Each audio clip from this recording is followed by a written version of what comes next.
புத்திசாலிகள் கூட காதலில் சொதப்புவது ஏன் தெரியுமா? காதலில் லாஜிக் பார்க்க கூடாது. ஏனெனில் காதல் என்பது உணர்ச்சிகளின் கலவையாகும்.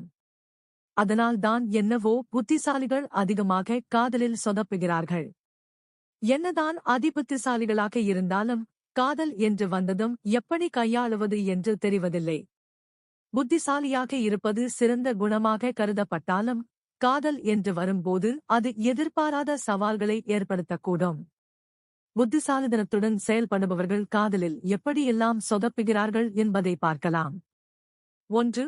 புத்திசாலிகள் சூழ்நிலையை ஆழமாக ஆராய்ந்து துணையின் மனநிலை, காதல் கைகூடுவதற்கான சாத்தியக்கூறுகள், காதலால் ஏற்படக்கூடும் சிக்கல்கள், இருதரப்பு குடும்பம் இப்படி பலதரப்பட்ட விஷயங்களை சிந்தித்த பிறகே காதலில் அடியெடுத்து வைக்க முடிவு செய்கிறார்கள்.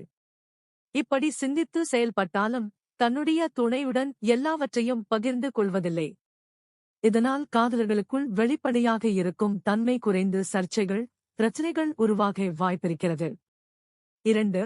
புத்திசாலிகள் தன்னை சார்ந்து இருப்பவர்களும் எல்லா விஷயங்களிலும் பர்ஃபெக்டாக இருக்க வேண்டும் என்று எண்ணுகிறார்கள்.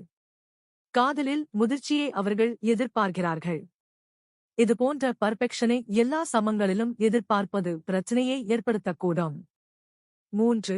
புத்திசாலியான நபர்கள் காதலில் முழுமையாக ஈடுபடுவதற்கு முன்பு அதன் நீண்ட கால தாக்கத்தை பற்றி சிந்திப்பதுண்டு.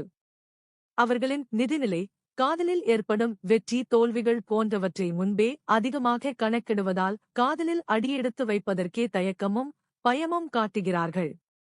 4.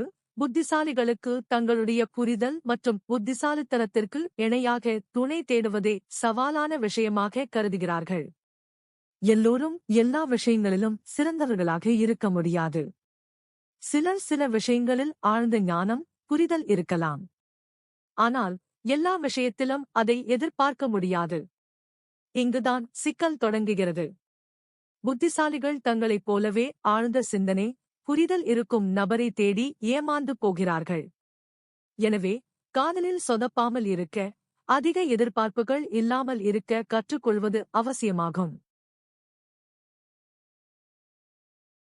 Thanks for watching this video. Please subscribe our channel. Thank you.